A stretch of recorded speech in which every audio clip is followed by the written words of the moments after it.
Short break के बाद एक बार फिर आपका स्वागत है और अब बात करेंगे बिहार की, जहां के पटना में 2 दिन के बिहार बिजनेस कनेक्ट 2023 की शुरुआत हो चुकी है। बिहार बिजनेस कनेक्ट एक वैश्विक निवेश शिखर सम्मेलन है। समिट में 40,000 करोड़ के एमओयूज होने की उम्मीद है। इस शिखर सम्मेलन में भारत और विदेश से 600 से अधिक कंपनियां भाग लेंगी। Economic affairs editor Lakshman Roy से बात करते हैं। लक्ष्मण जी, क्या कुछ मिल रही है जानकारी आपको यहाँ पर?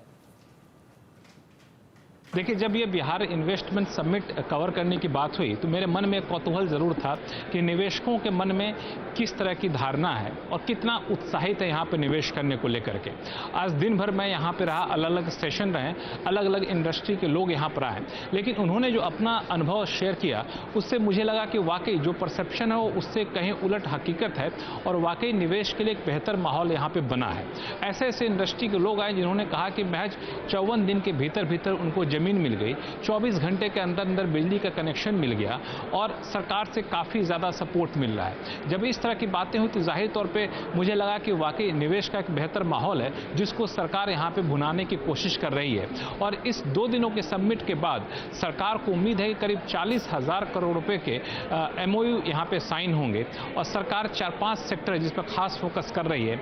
मैन्युफैक्चरिंग सेक्टर, टेक्सटाइल सेक्टर में वाकई काफ़ी ज़्यादा दिलचस्पी दिख रही है। लेदर सेक्टर, आईटी सेक्टर जैसे सेक्टर हैं जहां पे सरकार निवेशकों को बड़े पैमाने पर लुभाना चाहती है और सरकार जिस चीज़ को सबसे ज़्यादा सेल कर रही है यानी अपनी खासियत बता रही है उनमें से एक है यहाँ पे बहुत बड़ा लैंड बैंक, करीब 2000 एकड़ का लैंड बैंक है और यहाँ के ज़मीन का रेंटल भी बहुत कम है, वो एक बड़ा आकर्षण का केंद्र है।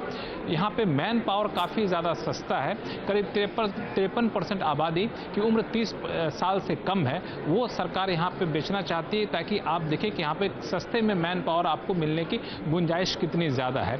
रॉ मटेरियल, एग्रो प्रोडक्ट के लिए रॉ मटेरियल का काफ़ी ज़्यादा भरमार है, सिल्क इंडस्ट्री के लिए काफ़ी बड़ी यहाँ पे गुंजाइश है। तो इस तरह के अलग अलग फैक्टर हैं जिसको सरकार अपनी एक खासियत के तौर पर इन निवेशकों के सामने रख रही है और ये 2 दिनों के समिट के बाद मुझे लगता है कि सरकार के सामने आने वाले दिनों में जो समिट से जो फीडबैक निकल कर आएंगे उस फीडबैक के आधार पर आने वाले दिनों में इंडस्ट्री के लिए, निवेशकों के लिए और भी कई सारे स्टेप्स के लिए एक तरह से रोड मैप निकल कर आता हुआ दिखेगा। जी, बहुत शुक्रिया तमाम डिटेल्स के लिए आपका लक्ष्मण जी।